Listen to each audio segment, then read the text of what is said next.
What's going on, everybody? Welcome to Cocktails in the War Room, episode 141. It doesn't seem possible, but it totally is. I'm your host, Mistress Carrie. It says it right there, just in case you forget. Welcome to Cocktails in the War Room. This all started back on March 14th, 2020, and now we are 141 episodes in. So the first thing I want to do is send a big welcome to the War Room family, everybody that's been riding out COVID and all of the craziness post-WAF with me here in the War Room since the beginning, the OGs. But I also want to welcome everybody who may be experiencing the War Room for the first time tonight. So if you are new to the War Room, maybe you hear me on my new radio show, or you just stumbled upon us on Facebook, or maybe a friend of yours joins us in the War Room every week and this is your first chance at trying it out. Welcome. Let us know who you are in the comments so that we can properly welcome you into the War Room family.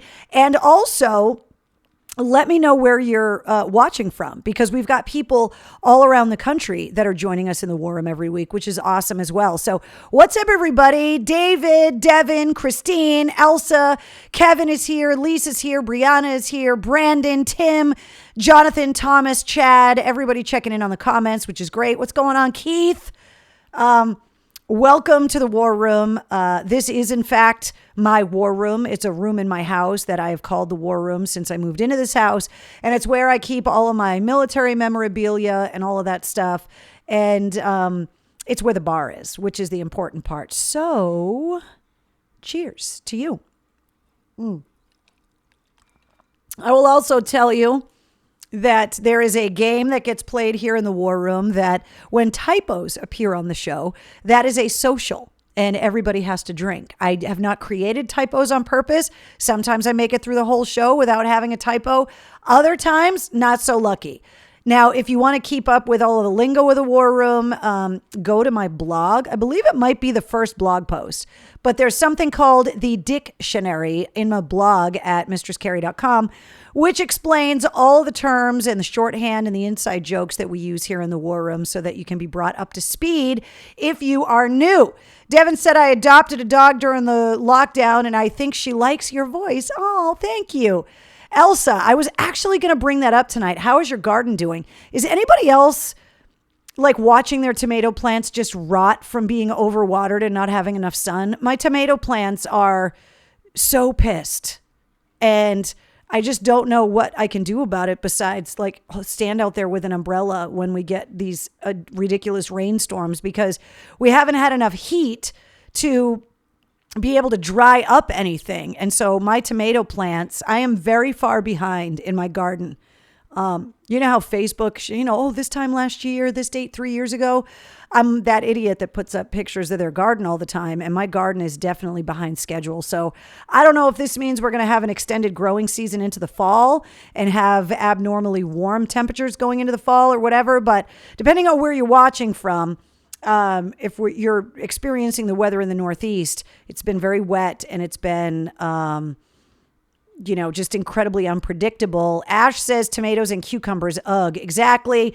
That's a rotten thing to happen. Very funny, Thomas. Jeff says, hello, Carrie and Wednesday. So if you're new to the War Room, you might not know that I have a co-host. I have a sidekick. I have a partner in crime. Her name is Wednesday and she is about 18, maybe 19 pounds. And she's a little black pug that has been with me for the last 3 years, but definitely been my compatriot through the lockdown for sure. We've spent more quality time together in the last 18 months than we did in the first 18 months of her life.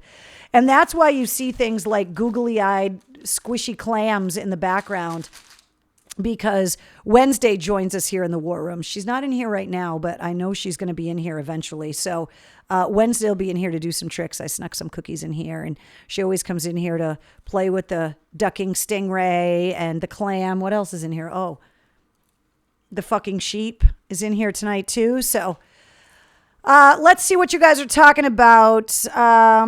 What's going on? Annie Ange and Diane joining us in the War Room. It's been moist, says David. Yes, incredibly wet, says Mohawk Dave.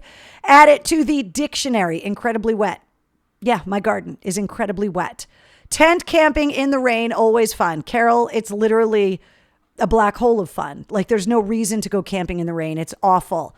Bezos' spaceship looked like a giant dick. All right, so Mark brings it up.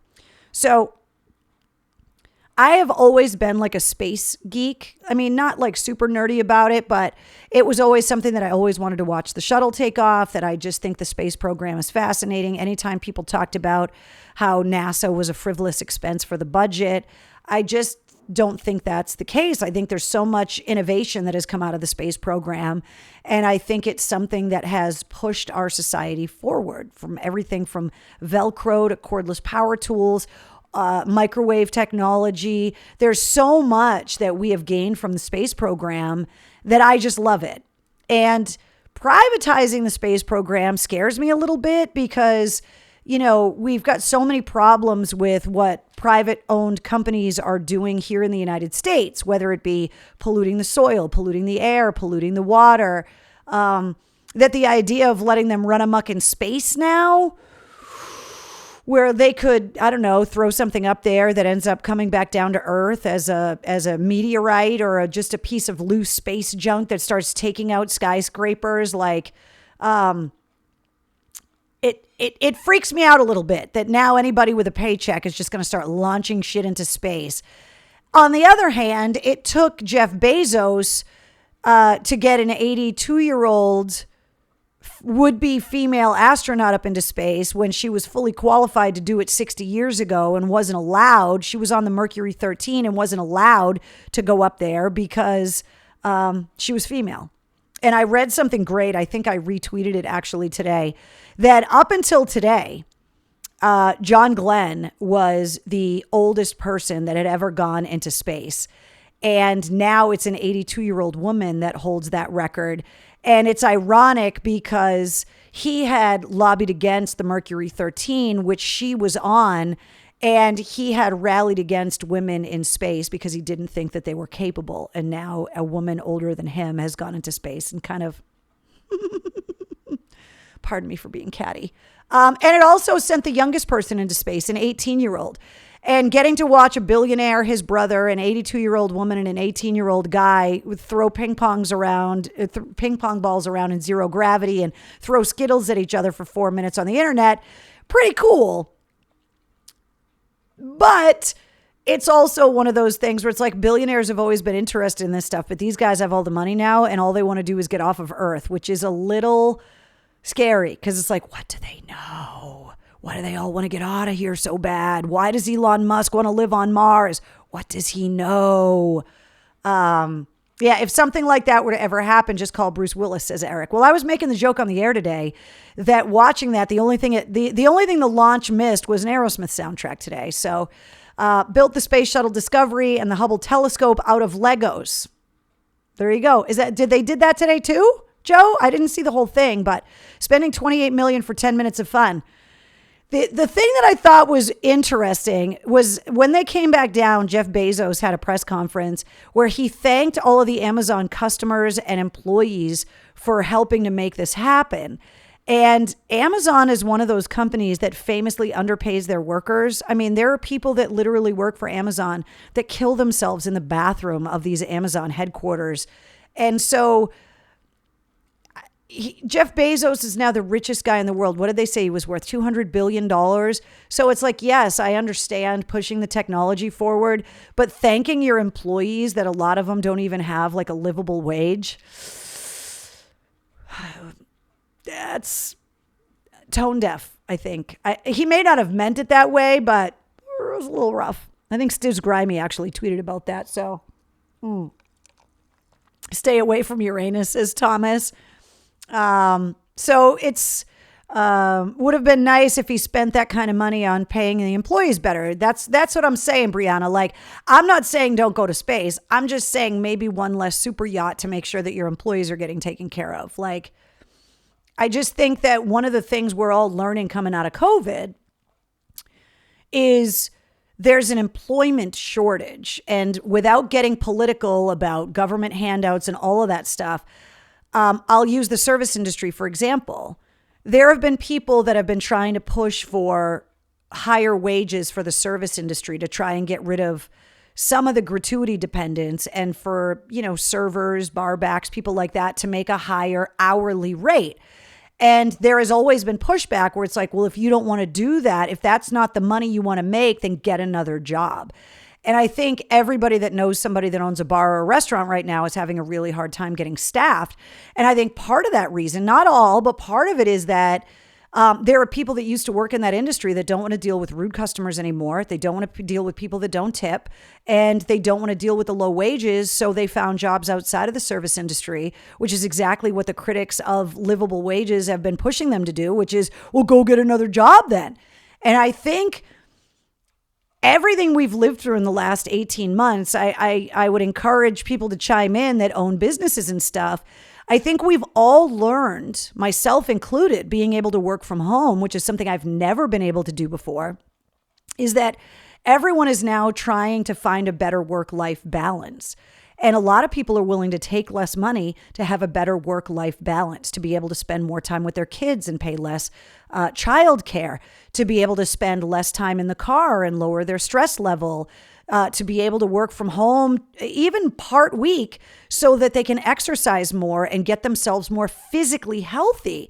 And so I think we're starting to see we're at a point where employers are going to have to start going, hey, maybe I should treat my employees better to woo better quality workers to want to come here and work. Now, there are some organizations that are saying, fuck you guys, get back to work, get back in the office. We don't care if you like it better working from home. I'm curious because people have gotten so used to being able to shop on something like Amazon and get packages delivered to your front door, like in hours in some places. Are people going to be willing to forego that convenience to find other places that maybe pay employees better? Is there ever going to come a time where Jeff Bezos or a company like Amazon is forced to take better care of their employees? Or have we all become so used to being able, with a few clicks of a button on an app, gotten used to having stuff dropped off in an Amazon box, and we don't care if it's one-legged chimpanzees in the factory packing the boxes? These are just questions. But I think as we come out of COVID, we're all starting to realize that the work employment landscape, that all of the things, like, I can't believe the amount of time, and we've talked about this in the War Room before, in 22 years of working in Boston and commuting to WAF, I spent 2 years of my life in the car. I did the math. And that statistic was shocking to me, that I spent 2 years in the car, listening to the radio, on the phone. But that's 2 years of your life in bumper to bumper traffic. And could you have made better use of that time doing something else? I think we're all learning what it is that we want out of our lives, and how we want to live those lives. And I'm just curious when you see like a gazillionaire playing with his penis-shaped rocket on national television and doing it, having made all this money during a global pandemic with employees that a lot of people agree are underpaid. There have been rumors about Amazon employees trying to unionize, and support from places like the Teamsters, and threats of, any kind of union organizing is going to get you to lose your job. And there's a lot there's a lot to think about. And I'm not saying I have any of the answers. I'm just saying that one of the things, as we hope the world goes back to normal in a lot of ways moving forward, I think there are some changes, and we've been riding this out together in the War Room since last March. What changes in the world are going to be permanent, and what things are going to go back to the way they were? And I think this is one of those things when people are still dealing with the effects of COVID and the lockdown and trying to climb out of financial insecurity and watching a bazillionaire with his penis-shaped rocket on TV. Like, how do we all feel about that? And it's like Atwood says, I will never drive more than 30 minutes to any job ever again. I also live across the street from my work now. Yeah, I mean, it's crazy. And I think there are going to be some jobs, especially in downtown city areas, that may have a hard time wooing employees back, because people got used to, they moved into the suburbs because they needed space during the lockdown, and now they don't want to make the ride back in, or they don't want to pay skyrocketing rents in the city and spend all that time in the car and the money and wear and tear and brakes and gas and parking when they want to telecommute. And I don't know. It's going to be crazy. Was the rocket named the cock rocket? Eric wants to know. The world has had time to pay attention and watching the elite harvest exorbitant amounts of wealth, and they are finally saying, fuck you, pay me. Yeah, I think that's a lot of case too. And, it's one of those things that I have experienced in my own career over the last 18 months where I think any employers are very slow to give you too much praise, right? Because employers really don't want you to know what you're worth, because then they either A, have to pay you more, or B, run the risk of losing you to someone else because you know your worth and you being willing to say, I'm going to go someplace else. And what was really crazy to me after being in the same job for a long time, and a job that I absolutely loved, a job I would take back tomorrow, a dream job, a passion job, I absolutely loved it. But it was hard sometimes and it wasn't perfect. And what was shocking to me was the comments from the industry when WAF went off the air, and people talking to me about how confident they were that my career was going to put itself back together and quickly. And I was very nervous about that notion and was like, I don't know, maybe my time is over and maybe I won't end up back on the radio again. Maybe it's time for me to move on and do something else. And I had a lot of industry people and other radio people at other companies in other cities going, no, Carrie, you're going to end up back on the radio again. This is what you do. You're good at it. And that's stuff that you don't hear a lot from your own employers sometimes, because like I said, they don't want to have to pay you more and they don't want to be afraid to lose you. And that was a real eye opener for me, to just be confident enough in my ability to do what I do and to go back into the job market. And it's hard. People have said, well, if AAF never went off the air, maybe you would never have left and you would never be on the path that you're on right now. And they're absolutely right. It's like those baby birds that you think the mom sucks when she kicks them out of the nest because they got to learn how to fly. It's kind of like that. And it's very eye-opening and it's very educational. And I think all of us in one way or another are going through that stuff. They are starting at 18 here in Kansas, says David. Thank God for work from home, says Christina. Brianna says, I refuse to work for less than I know my time and my talent is worth. Businesses need to step up. Exactly. Will says, I just hope that a push for a couple more bucks an hour doesn't lead to less jobs and robots and kiosks. Well, Will, I can tell you one thing. The robots and kiosks were already on the way, because companies, look at the automotive industry, look at all of that stuff. You can't say that would just be employees pushing for more money. And because they wanted more money, that led the car manufacturers to automate the assembly lines. Companies are always looking to streamline productivity, lower costs, and up productivity in the number of units that you can make. They've been doing it in radio. As soon as radio stations went from playing physical CDs to having the libraries in these automated computer systems, jobs started getting lost. And part of the reason they did it was to streamline the product, was to be able to, if you had a Metallica CD in the AAF studio and the DJ on before you dropped it and it skipped, and now it's my turn to play a Metallica song off that CD, it skipped. Once you have an automated system, you put that song in the computer one time, and unless you have a catastrophic failure, the song is never going to skip ever. It's perfect, saved in there. So companies have been automating whether or not people asked for a couple $1 an hour raise. It's just a matter now of how desperate are companies going to be to lose the people that are really good at what they do. And I think a lot of companies are learning the employees they can't live without. And I think employees are learning what it is that they can live without in exchange for, like I said, less stress, whatever. It's really interesting to watch.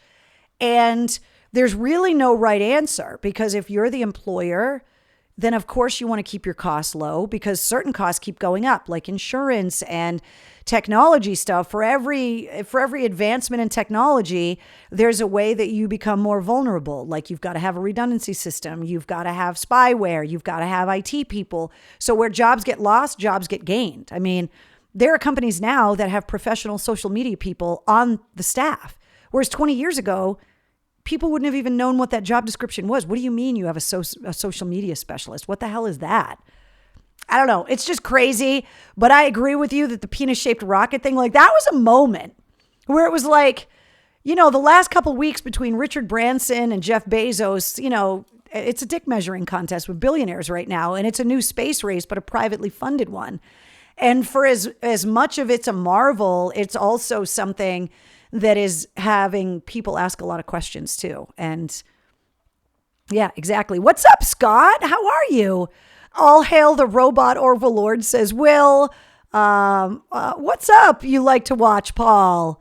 I'm so essential. I make more than my supervisor. Well, Mohawk Dave, cheers to you. Because if you can find a gig where you are so goddamn essential, you're making more money than your boss, whatever it is that you're doing, keep doing it because that's impressive.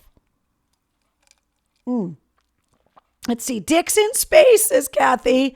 Love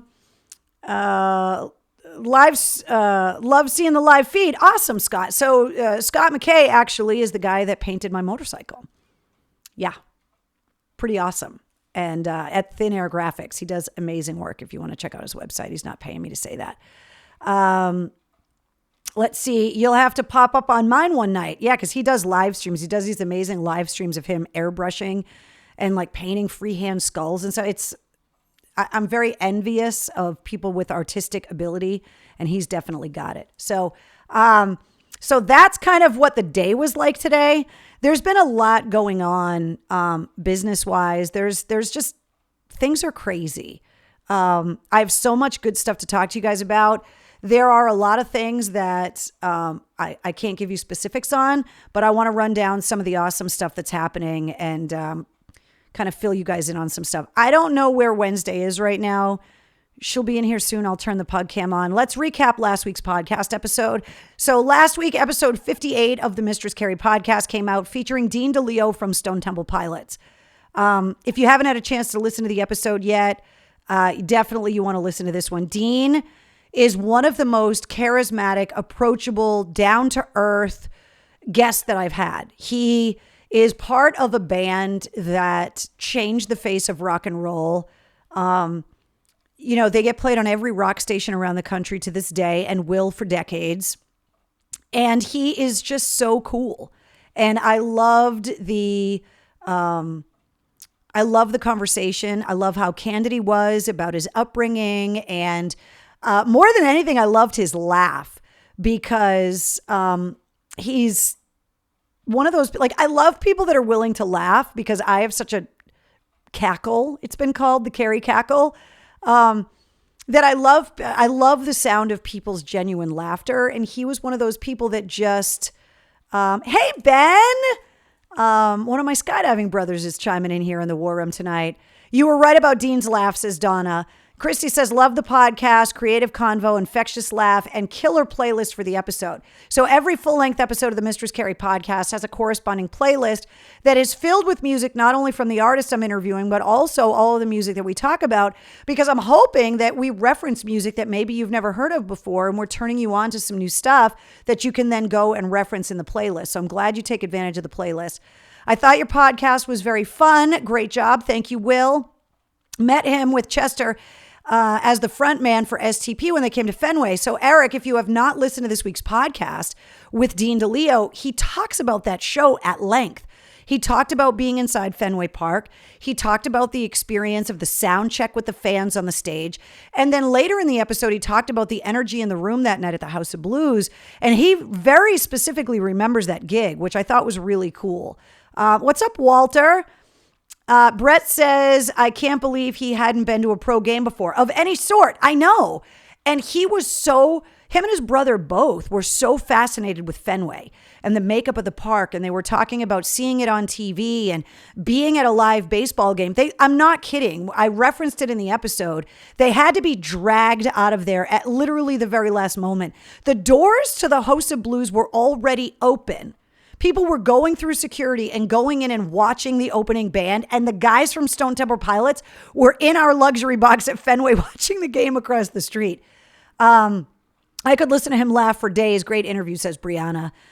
Ace Freely laughs. Yeah, there's some people that just have these great laughs. And having gone through a lot of the stuff that we've been talking about here in the War Room, the laughing, the genuine happiness and laughing is something that I'm so happy people are doing more and more all the time. And having these conversations has been great, but hearing him laugh and singing the songs that he learned in his guitar lessons when he was a kid and talking about his mom, I just loved him.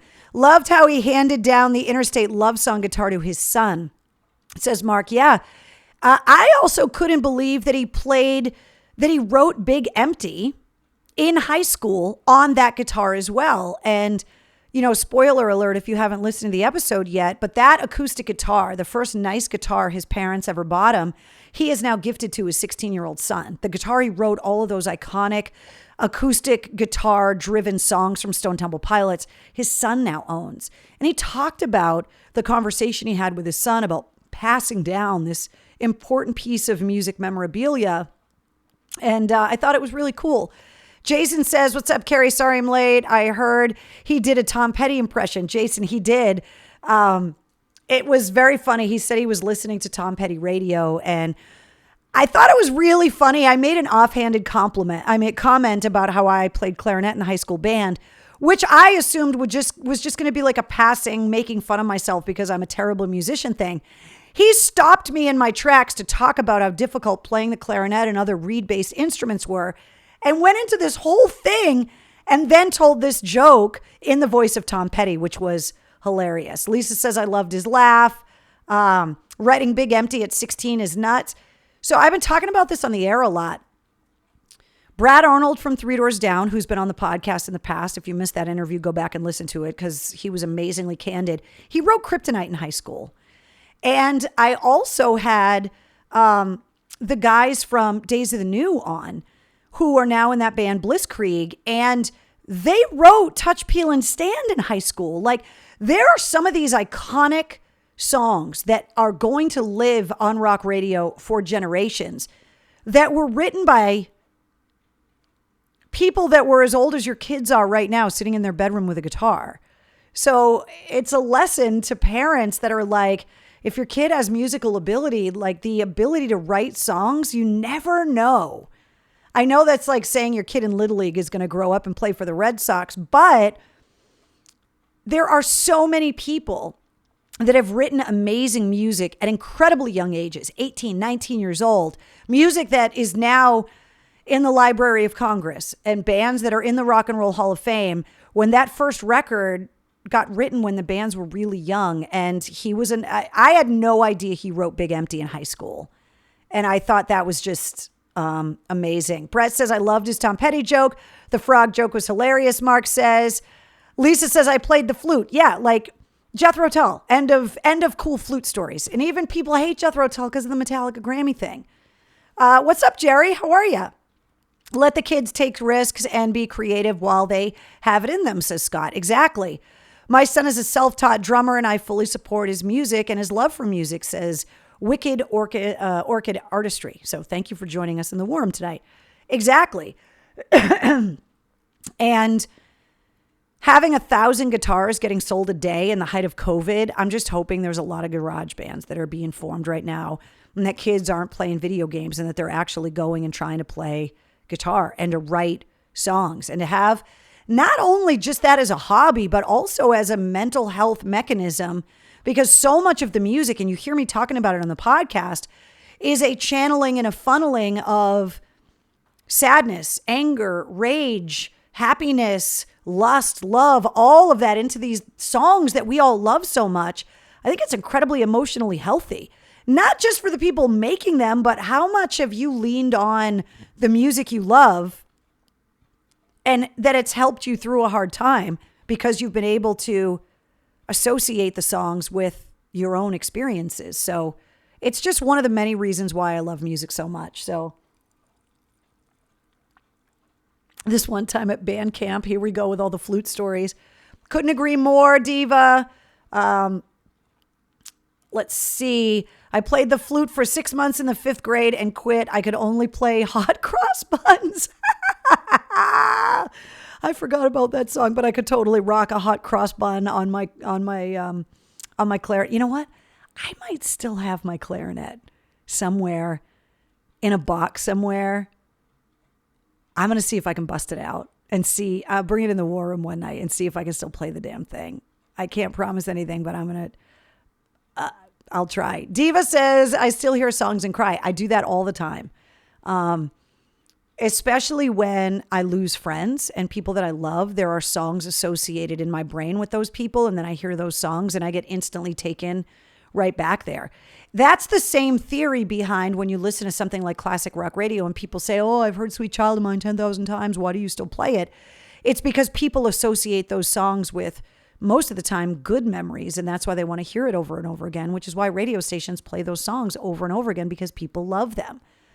I'm self-taught bass guitar player for 4 years. Yeah, like, I just think it's great. And going into it, not thinking you're going to get inducted into the Rock and Roll Hall of Fame, but just that you're doing it for your own enjoyment, I think is fantastic. I rocked the recorder, says Will.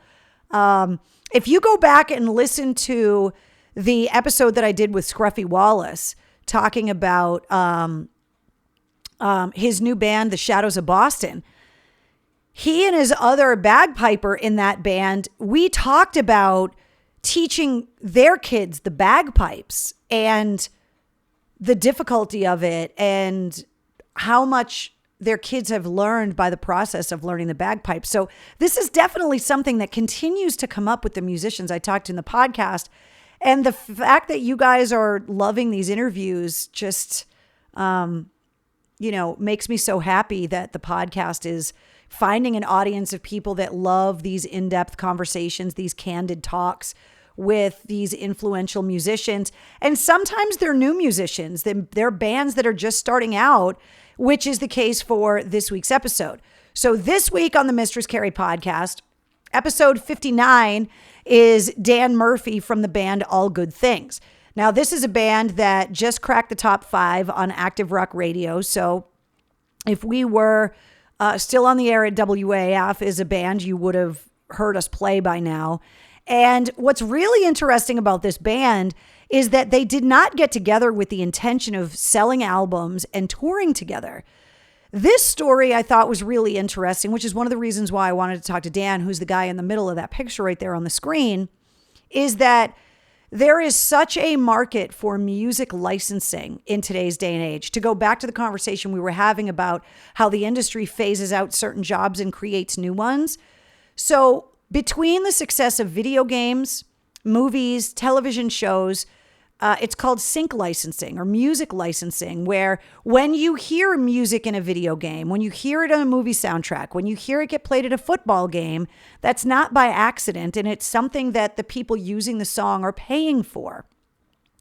The band All Good Things formed originally because it was their job to go into the studio, much like Danny and Waddy from The Immediate Family a couple of weeks ago. They would go into the studio to help other artists craft songs. They never went into it to be a band on their own and then ended up a band on their own. The guys from and lady from All Good Things went into it originally to be this think tank of music that generated songs for the specific purposes of movies, television shows, video games, and that kind of stuff. And what ended up happening was the songs in the games started getting so popular that people were starting to go to YouTube and streaming services, like the way that songs are getting famous off of TikTok. And the songs got so popular because of these video games that the band decided, well, maybe we should put out a record and maybe we should go on tour, which is what they're doing. So it's a really crazy, strange, roundabout way that this band came to be. And they are getting ready to tour with POD on the 20th anniversary of the Satellite record, which is a huge tour for them. And they're going to be coming to the Worcester Palladium, but they're traveling around the country. So I wanted to introduce you to Dan because I thought his story was really interesting and how he ended up in LA and how this kind of think tank band that was generating original music for licensing purposes kind of got started. And then how that they're still doing that stuff, but now it's kind of shifted where they're performing in front of live audiences and touring. And I just thought it was really interesting. So I wanted to introduce you to him in the podcast.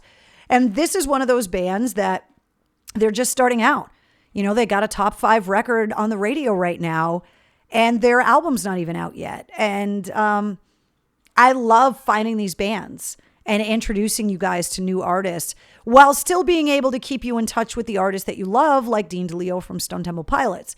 And moving forward with the podcast, you're going to see a lot more of this stuff where it's an artist that you know, and then a newer artist. And then there's, artists in between. It's getting so exciting now with bands being willing to release records and being able to schedule tours that I can tell you that I'm starting to get called more and more to get bands on the podcast. And because I'm back on the radio as well, I'm able to use these podcast interviews on the radio, talking about the songs as I'm playing them too. So it's been really cool feeling the wave of momentum coming out of COVID and what it's doing to the music industry, because there were some really dark times with the music business, especially around the holidays last year, because the music industry usually shuts down around the holidays anyway.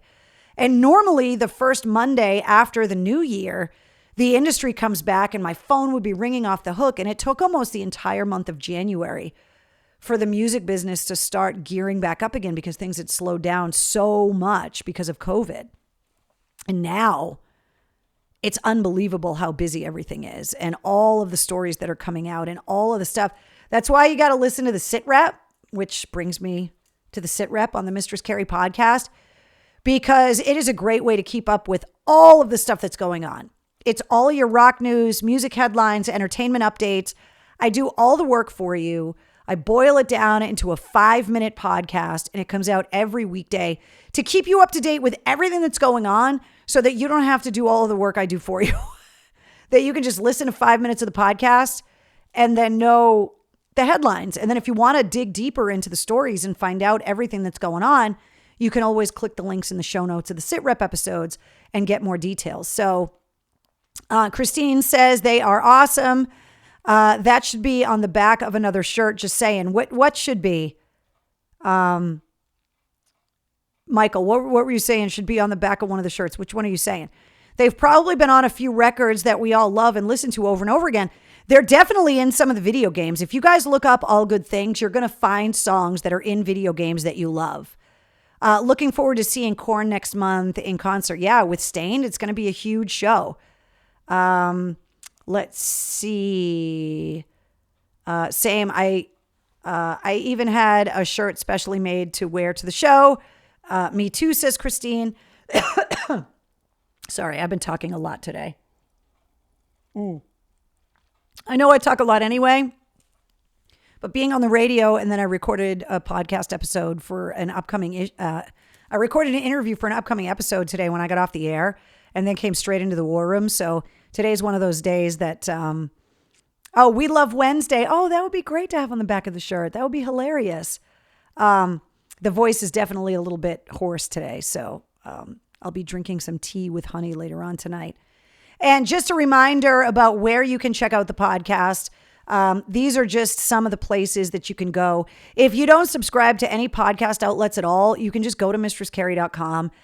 I reorganized the front a little bit to make it easier to find the numbered weekly episodes and the interviews we talk about here in the episodes, and separated out the Sit Rep into their own kind of column so that you can just go through. But every single one of them is on the website with a player. You can literally take your mouse and click play and listen to the podcast episode. So, but if you subscribe to any podcast outlet, you can subscribe to the Mistress Carrie podcast. And then when new episodes come up, they end up immediately on your mobile device or whatever, and you get them automatically and you get a notification. So if you ever have questions, just go to mistresscarrie.com.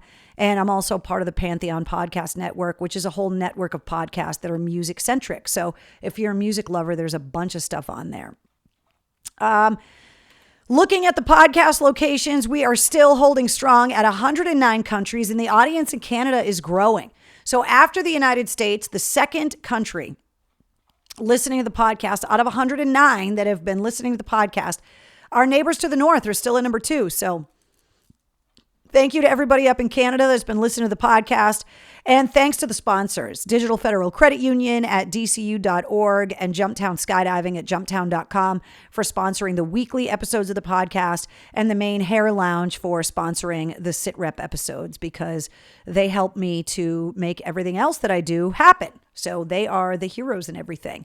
Let's go over some music news because there's a lot of stuff going on. The Deftones have postponed their tour to 2022, so I'm trying to help get the word out that if you had tickets to see them at the Aganis or down at Mohegan, all of the tour dates have been postponed, and the dates have been rescheduled and updated on the events calendar at mistresscarrie.com.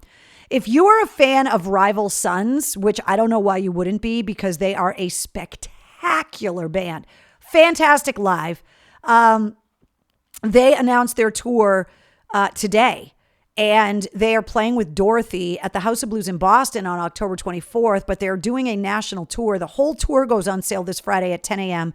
through Ticketmaster, and you can get more details on that show with a link to buy tickets and everything on the events calendar at mistresscarrie.com. But if you love a blues-based rock band with a real bluesy, old school rock singing voice and just amazing guitar, songwriting. They are a band that's really good on their record, but when you go see the Rival Sons live, it's a game changer. I saw them after they came into the AAF studio. They played acoustic on my show, and I went to the show. They played Royale, I think, that night, and I just stood there and was like, holy shit. Like, they were amazing. So if you're looking to go see a really good rock band and in a good venue, because it's small enough, it's big enough to still be awesome, but small enough to really be able to experience it. Dorothy is opening up the show, by the way, who's fantastic as well. She played acoustic in the studio on my show, and she was great too. So Rival Sons, they're out on tour with Dorothy. The tour goes on sale Friday. Don't miss it. Nikki Sixx's book comes out on October 19th. It's called The First 21. I wanted to remind you of that. Also, he recorded a new song with 6 a.m. that's going to be coming out. They haven't said exactly when, but I didn't know that they were even working on new music. But DJ Ashba let it slip out on social media that they just finished a new song. Mark Hoppus has updated from Blink-182, has updated his cancer fight, saying that he has some tests done and that the chemotherapy is in fact working. He's battling the same type of cancer that his mom had, and his mom beat it. And if you're not following Mark Hoppus, like on Twitter or whatever, it's really interesting and amazing. I know I talked about it last week, but he is so open and honest and candid about what's going on in his life right now. And it's brave, and he's got to be scared to death. Anybody that has a cancer fight has got to be scared to death, and to do it in such a public way, he needs to be commended for it. And it's really powerful. And the other thing that I love, going back to what we were talking about the happiness that people are starting to exhibit again, it's amazing to read the comments on his posts and the outpouring of love and positivity and support that he has got to be feeling. I felt it from you guys in a small way back in 2015 when I got into my motorcycle accident, because I was laid up for a month at a time after these facial reconstruction surgeries. And you guys would be messaging me and commenting on my post, telling me that it was going to be okay and that to feel better, and that you guys were behind me. I got to tell you, it makes a huge difference. And I think anybody will tell you that that's had any kind of health scare or whatever, that feeling that kind of love is amazing. So if you haven't checked out his social media posts, I encourage you to do it. Not just because I want you to help encourage him through this cancer fight, but also because it's going to give you faith in humanity and have it restored based on the amount of love that is getting poured back his way. So it's pretty powerful stuff. A huge announcement coming from Iron Maiden yesterday. Their 17th studio album and their first in 6 years, Senjutsu, is coming out on September 3rd. New Iron Maiden. You can stream the first new single. It's called The Writing on the Wall. It is available everywhere. And you got to watch the animated video, because there's Iron Maiden Easter eggs throughout the whole thing. See how many you can find. And then if you Google Iron Maiden Easter eggs in the videos, you can get some help finding some of the ones that you may have missed. So super excited that there is a new Iron Maiden album coming out on September 3rd. Shinedown made a huge announcement yesterday. The album Attention, Attention came out in 2018, and there had been a lot of rumors. Matter of fact, when Brent Smith and Zach Myers came on the podcast in episode 1 and 2 last year, they had hinted about this movie. They have made a full-length feature film that is based on the songs on the album Attention, Attention.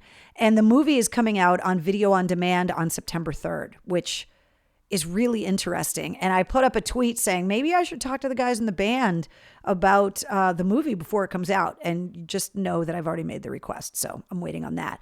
Speaking of new albums, Daughtry, who was a guest on the podcast a couple months ago, has released finally the date that the new album is coming out. The album is called Dearly Beloved, and the album will be out on September 17th. So when you hear him on the podcast episode, he said, I think we picked a date. It's going to be in the fall, but we haven't announced anything yet. Well, now they have. And also, the Foo Fighters released the DG's album, Hail Satin, over the weekend for Record Store Day in physical copies, which I still do not have a copy of it yet. But the album is now available for streaming on all streaming platforms. And the Bee Gees covers, I fucking love them. I am a fan of the Bee Gees anyway, and we talked about it here in the War Room because I watched that Bee Gees documentary, which if you haven't seen it yet, it's amazing, and it's sad, and it's powerful, and it's uplifting, and it'll make you angry and happy. But they're great songs, which is why they're being covered by the Foo Fighters today. And the Bee Gees covers that the Foo Fighters did, I think are great. So somebody counted 21 Easter eggs, Michael, on the Iron Maiden video. Yeah, you got to go and see if you can find them. Run for the hills, run for your life. Exactly, Travis. I love Easter eggs, says Wicked Orchid Artistry. Would love to see Iron Maiden live. That would be insane. Jerry, you've never seen Maiden? Oh, please promise me that the next time they tour, you're going to go. Like, do not miss Maiden. Don't miss Maiden. You have to see Maiden once in your life, if not 100 times, but at least once. And you got to wear an Iron Maiden shirt to the show because that's what everybody does. It's like the only place that it's cool to wear the band's concert shirt to the actual concert. Joe says the Foo Fighters album is 1 in a million. The AC/DC Bee Gees mashup is phenomenal. Totally agree. Producer Mike, we got to talk about Lexi Fox. Lexi Fox has left Steel Panther. The band released a statement on Saturday saying that he has found a new career making ugly dogs pretty. It's actually quite hilarious. Now, producer Mike brings up a good point. Is Lexi Fox in real life, the bass player, the real dude, whose name I can't remember, Hanley something I think his last name is he going to be the new bass player in Megadeth? That would be fucking amazing. I don't know. But Steel Panther have vowed to replace Lexi Fox. They said it would be hard to find a replacement that would be more beautiful, but not hard to find a replacement that would be, that would have a higher intellect, which is great. Hey, anyone here a Styx fan? Travis, how can you not be a Styx fan? Those are some great fucking songs. All of those big arena 70s, like, I don't care. Air Supply, awesome. Journey, awesome. Styx, awesome. Like, all of that stuff, totally into all of it because they're great fucking songs. Let's see. Of course, I Will Promise. Okay, Jerry, you got to go see Maiden. Checking out their new album. I have not heard it yet, but I love Styx. I always have. And, of course, I'm one of those people that just wishes the original lineup of the band would get back together, but I also understand that sometimes it's just not possible. I mean, read what the guys in Kiss are saying. I mean, basically Paul Stanley and Gene Simmons have said that a reunion with the original lineup is impossible. And they attribute it to, people always want their parents to get back together after a divorce, and it's just not going to happen. But it still bums me out that,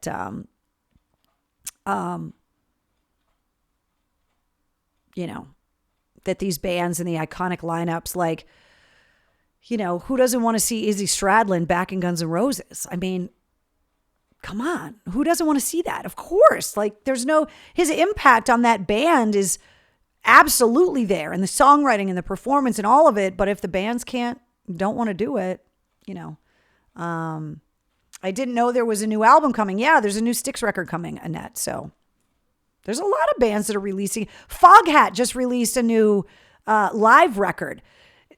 today I thought of something and had to count it out. The Scorpions have been working on a new album in Berlin. So I went online trying to get some more details to find out if the Scorpions record is done yet and if they've released a release date yet. The Scorpions have been a band since 1965.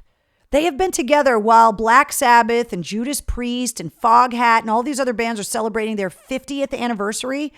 The guys from the Scorpions are celebrating their 56th this year, which just blew my mind because for a lot of people, it took until the 80s for the Scorpions to become famous. Whereas if you go back in their discography, obviously it was long before that. But that just kind of blew my mind that the Scorpions have been a band for 56 fucking years.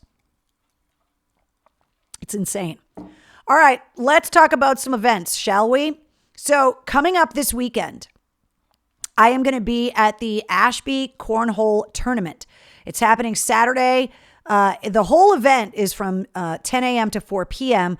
I am going to be there at United Cultivation in Ashby from 2 to 4 Saturday afternoon. So if you're going to be out and about, cruising around, you want to do a little shopping, if you want to register for the cornhole tournament, you can do all of that at the on the events calendar at mistresscarrie.com. But if you are in or around the Ashby area or just looking for a place to go driving around, please come and hang out with me on Saturday, 2 to 4 at the Ashby Cornhole Tournament at United Cultivation in Ashby. The address, everything on the events calendar.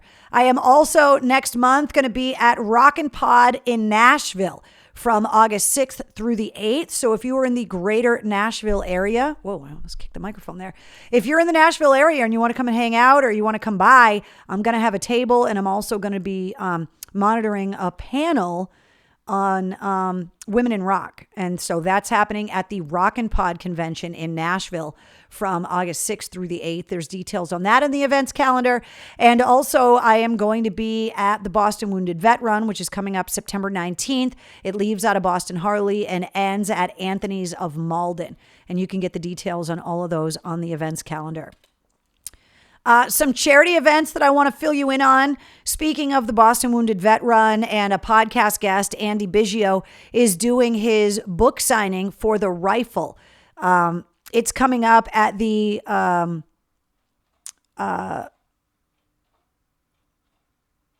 on. The print is so small on the screen. You guys see it right here. The American History Museum, right? Is that? Hold on. I'm going to make it bigger. You guys have no idea how small this thing is right there. Oh, the American Heritage Museum. I knew it was something like that. It's at the American Heritage Museum, which is in Stowe/Hudson, depending on what side of the town line you're on. But he's doing a book signing, and there is an impressive list of World War II veterans that have signed The Rifle, and some of them whose stories are told in the book are going to be there to sign books as well. And The Rifle is going to be there as well. So go to the book signing, details in the events calendar. And then I will shrink these down because I want to be able to make these bigger as well. There's a couple other charity events that I want to call your attention to. The 7th annual Salute Our Veterans motorcycle ride is happening at Project New Hope. And I told Bill and all of the people there that I would help support this ride as well. So you can get all of the details coming up on this ride. There's a lot of stuff. I'm going to be posting a lot of charity events. Hold on, it's too small because you probably can't even read it. A lot of charity events on the events calendar as well. And then this one, I went to this a couple years ago, the Devon's Dog and Music Festival that Clear Path for Veterans New England is doing. And this is great because it's a dog-centric event and it's music-centric. So they have live music. They have a ton of vendors. They have all kinds of agility things and vendors that are specifically about animals. Because one of the things that Clear Path for Veterans New England does is they train service dogs for veterans. And so they have an amazing program for that as well. So there's a bunch of events that I'm adding to the events calendar that are charity-based and veteran-based. So I definitely want you guys to keep your eyes on the calendar. Are you going to be at the corn show next month? I believe I am, but I am basing all decisions on everything around the husband's schedule right now, because if he gets a chance to come home at any point, I want to be able to spend time with him. And some of these visits that he might be able to make are going to be kind of last minute plans. So thank you for the American Heritage Museum. Sorry that I mispronounced that, guys. But yeah, I'm planning to be there because I'm a huge corn fan. I always have been. And I'm obviously a huge Stain fan and always have been. So Michelle says Clarence had a fun time signing the rifle. It's really a sight to behold when you look at the rifle up close. And I had the rifle here in the war room, took pictures with it, even Wednesdays in some of the pictures with Andy Biggio. And it really is amazing because there's not a lot of room left on the rifle. That shows you how many veterans from World War II Andy has been able to interact with that rifle. And Travis says Bill Moore works so hard for veterans and he has an amazing story. He absolutely does. And he is always so gracious and his heart is totally in the right place. He has hosted more than one deployment reunion for the guys that I met in Afghanistan. And I just love the guy and he does amazing stuff. He's got food pantries open now. And so if you're looking for veteran organizations, there are so many of them in the New England area, places like Clear Path for Veterans New England, places like Home Base, Homes for Our Troops, Project New Hope. There's so many amazing organizations, Massachusetts Military Support Foundation, obviously, that it really makes me proud of this region in our community, that there are so many resources available to our veterans that are coming through these awesome organizations, which is great. So the dog in the flyer is adorable. I know, it's so cute. Oh my God, so cool. Love dog events. I went a couple years ago. I took Wednesday when she was a little puppy and there were tons of dogs around and there were all these great animal themed vendors to get like cool leashes and dog bowls and dog beds and custom stuff. And you could get drawings and caricatures done of your dogs. And then they had live music and refreshments. And it's all right in Devon's, right outside of the Clear Path for Veterans New England facility, which is really cool. So it's not hard to get to off of Route 2. And Donna says Andy definitely needs a bigger rifle. I know. But it's one of those events that I think is a little bit different. There's motorcycle rides, there's that kind of stuff. But to have an event that's centered around people's dogs, because you don't have to have a veteran in the family or to have served in the military or even have a motorcycle to take part in the event. You can just have your dog. And it's great for the kids. It's an all ages event too. So just constantly keep your eyes on the event calendar at mistresscarrie.com. because I'm always trying to put up stuff there. All right, let's talk about the mail call because I was able to check the mail and there's some stuff in here that is awesome. So first of all, please read this before going live with the mail call. There may be parts of the whole letter that you do not want to share. So I got this from Melissa, and Melissa has been chiming in the war room because she thought that the shirt she sent me got lost in the mail. And it didn't. I got it. Let's see. I'd like you to meet Frank the Christmas Gargoyle, the one on your shirt. Frank belongs to a lady named Denise who lives in an HOA in Dayton, Ohio area. And she has him on her porch to ward off all sorts of bad juju. And it says that she received a letter from a fellow neighbor asking her to remove Frank from the porch because it wasn't, quote, festive, and it's not what she considered keeping in the Christmas spirit. Denise has affectionately named her neighbor Karen, my poor sister with the name, because of all of the nice things Karen has said and done to try and remove Frank. So Frank has a Santa hat and a beard, and they kept adding different festive items like a tree, a wreath, and so on. Well, Karen didn't approve, and she let Denise know her displeasure. So Denise went on Facebook to post about her encounter with the Karen, And she became a Facebook celebrity overnight with over 1,000 shares of her post. And the antics continue to this day. And now Frank has his own Facebook page, rightly named Frank the Christmas Gargoyle. And Denise has used her fame to ask for donations to promote different charities. And she's raised over $280,000 for different charities. So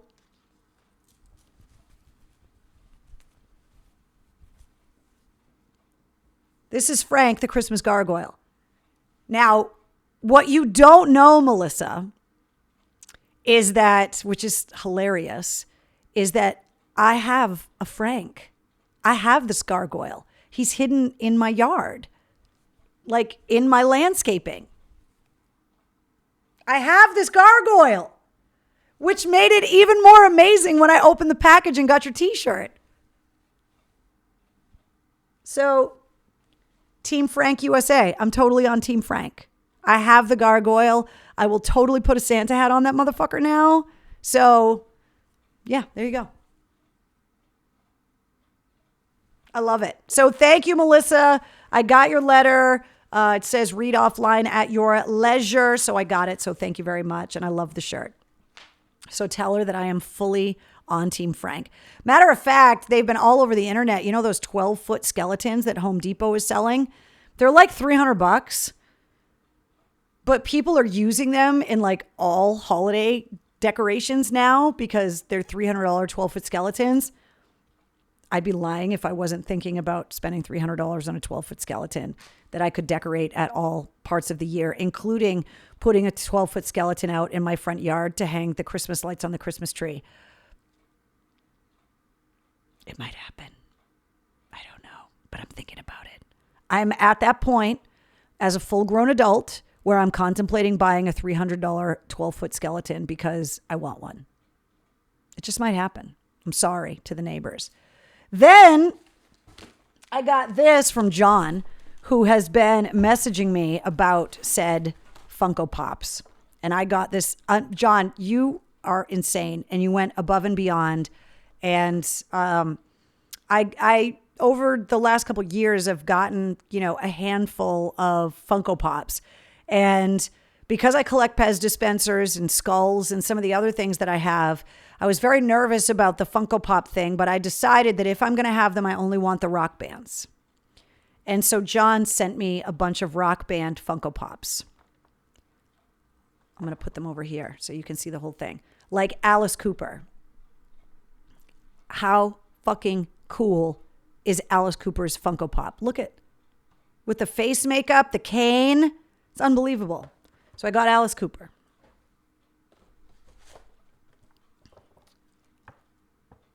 I got Rob Zombie. Look at this thing. It's unbelievable. Sorry, there's a glare. I was opening this box, like losing my mind. I got like Black Album era James Hetfield, full porn stash, long hair, cut bangs, playing the guitar, angry look on his face. How awesome is this? Like, and look, you can get the whole band. How can you not love these? You know who's so aggravated right now? Stiz Grimy. Because all of those trips that Stiz and I took to Vegas, all I did on the flights was like make fun of him for collecting Funko Pops. And now look at me. So I want to publicly apologize to Stiz for making fun of his Funko Pops. And yes, one of the things that John sent, bubble wrap. Okay. Then he sent, how can you not want Slash? Look at this thing. The top hat. I have to go back and find the Slash interview that I did with him years ago because his original top hat got stolen at a gig in Boston. I asked Karen Durkot, the record rep, about it when I interviewed her for the podcast, Walter Get the Pipe. And she didn't know that story. So I have to go back and find the audio somewhere of Slash talking about how his original top hat got stolen in Boston. And then the last one, which, John, you probably don't know this. This is one of the first albums I ever bought with my own money. And it comes up on the podcast that you get this love of music from older siblings, aunts, uncles, parents, and then you get to a point where you discover music on your own, and that becomes your music. And when I remember distinctly buying like 45s, like Leif Garrett and Foreigner. I had Foreigner 4 when I was a kid. Like, I was spending money on vinyl as a young kid, earning money in my grandfather's bakery. And I would go to like Woolworths and places like that and buy albums. And one of the first albums I bought when I was a kid, there's no way you could have known this, John, is News of the World. And the album cover, which the original artwork is right there, it scared the shit out of my younger sister. And I always loved this album. I thought the album cover was scary as hell. Look at the robot Funko Pop. Are you kidding me? So, John, you guys find ways of sending me things that you don't even know I have a personal connection with. Like Frank the Gargoyle, because I have that gargoyle. And Melissa, there's no way you could have known that. And John, you're sending me things that you don't know have this sentimental attachment, because I still have, I had meant to dig it out. I still have the record. I got to find it, but I still have it. And you sent me the album cover as a Funko Pop. So freaking cool. I need one of those. Oh my God. Even the cigarette's so cute. Oh my God. I want the Slash Funko Pop. Yeah, look at this thing. He's got a cigarette in his little Funko mouth. So good. So, John, thank you so much. I love the Funkos. See, now here's the thing, right? Because I'm a collector for fun, not because I have these dreams of grandeur of like trading them like baseball cards. Like, I'm going to rip the packages open and display just the Funko Pops like on shelves. Now, here's the problem is that now that my collection has expanded, I'm going to have to dedicate a whole shelf in MCHQ just to the Rock Band Funko Pops now, because I have this amazing collection. I only have a couple so far. Like, I have Angus. I even have Carrie, which is the only non-music one I have, the Stephen King Bloody Carrie, because somebody gave it to me for obvious reasons. But I think they're cool. And I think there's something that's awesome to see on the shelf in MCHQ. So, and when I do the interviews and stuff in the studio, people see the stuff behind me and are always making comments about the stuff that's inside decorating MCHQ. So yeah, it's pretty cool. Let's see. That would be a very bad rabbit hole for me to go down, the Funko Pop rabbit hole. Yeah, because there's a lot of really cool shit. There's so many of them. The Rock Band ones I think are hilarious. So there you go. All right. I want to remind you guys about some stuff going on in the store. There's new black mugs with the Devil Horn logo. So those are available now. If you have a Mistress Carrie Backstage Pass, you have a discount code to get them on a discount until the end of this month. And there is also a discount code for Christmas in July. So if you want to get the black or purple balls for your Christmas tree that have the Mistress Carrie logo on them, they are 15% off until the end of July. Use the discount code JulyXmas15 to get 15% off your ornaments, and that code is for everybody. And then the people with the backstage passes have another discount code that will work in tandem, so you can get discounted stuff using different discount codes on the same order. Birthdays today. If you have a birthday today, you share it with Carlos Santana, JJ French from Twisted Sister, Paul Cook from the Sex Pistols, Chris Cornell from Soundgarden, and Stone Gossard from Pearl Jam. So obviously, cheers to you if today is your birthday. Today is also a somber anniversary. It is the 4-year anniversary of the passing of Chester Bennington. Because that was one of the sad things, was that Chester passed away on Chris Cornell's birthday. And so, you know, for somebody like Stone Gossard, who's friends with not only Chester, but Chris Cornell, like it on his birthday, it's got to be hard. And so today is a celebration, obviously, but also a commemoration of the passing of Chester Bennington. I can't believe it's been 4 years already. It just blows me away. His widow, Talinda, put up a really beautiful tribute with a candid photo of Chester Bennington with like a cup of lettuce on his head. Like it was like one big giant piece of bib lettuce that he put on his head to like make the kids laugh. And she got a picture of it. And so she put it up on social media today. So I wanted to call your attention to that. So everybody with a birthday today, happy birthday. Lisa said her birthday is this Friday. So happy early birthday to you. Happy unbirthday to Keith. Let's see. It's not my birthday, Keith. Yeah, see? Happy unbirthday. So there you go. My birthday is 2 days after yours, Danny says. Well, we're going to have an extra special birthday celebration coming up in October. Let's talk about the Backstage Pass for a second. So I had a chance to do an exclusive live stream with the Backstage Pass holders on Sunday night, something I do every month. So the Mistress Carrie Backstage Pass you can get on Patreon, and it basically just gives you a lot more access. So you get exclusive photos, blogs, inside information about the podcast. You get a live, private live stream with me once a month. You can submit podcast interview questions because I tip the Backstage Pass holders off to who I'm going to be interviewing for the podcast ahead of time. Most of the time, they don't know who's going to be on week to week because I record the interviews sometimes weeks ahead of when the episodes come out. But you're able to submit questions. You are also, hint, hint, nudge, nudge, going to get early access to event tickets. Because as the world opens up and we start being able to plan our own events, people with Backstage Passes are going to get tipped off about events before anybody else, and they're going to be able to buy tickets before the shows get announced to guarantee that they're going to be able to get tickets to these things. So that's another benefit, and also something that I was able to tell everybody with Backstage Passes on Sunday night. Now that concerts are coming back, I am also going to have the ability to start doing ticket giveaways. And finding ways to do that, and this is outside of the radio show, because obviously I'm doing ticket giveaways on the air, but doing ticket giveaways centered around the War Room, centered around the podcast, centered around the Backstage Pass holders.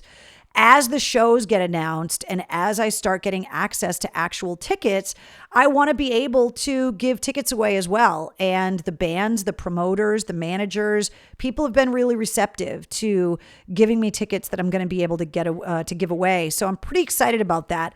So you're going to have a lot more opportunities to get your hands on prizes, early tickets to purchase for events, and all of that other stuff if you have a Mistress Carrie Backstage Pass, which you can get on Patreon, patreon.com/Mistress Carrie. And also there's a link to the Patreon right off of mistresscarrie.com as well. So pretty excited that the shows are starting to come, and with shows come tickets, which I'm pretty excited about. So yay. And thank you to everybody that has Mistress Carrie Backstage Passes. And I love doing the live streams once a month because I'm able to kind of brainstorm and to pick people's brains and talk about things that they want to hear from me and ideas that they have, and to get feedback on things before plans get set in stone. So they are kind of my focus group, and they're tastemakers in a lot of ways. And they're just a great group of people that, you know, get extra pictures and, you know, like I said, blogs and early info on stuff. So that's the deal on the Backstage Passes. And just a reminder of all of the places that you can find me on social, whether it be Twitter, Instagram, Facebook, TikTok, Cameo, YouTube, on Patreon. A reminder, if you are watching this, or maybe you tuned in late to the War Room, not only do the episodes get posted on my Facebook page, but they also get posted after the fact on my YouTube channel. And YouTube has every episode of the Mistress Carrie podcast. And those episodes are all archived on mistresscarrie.com as well. Christmas in July is coming soon. Exactly. Yeah, Jerry, happy birthday, Chris Cornell. You will be missed.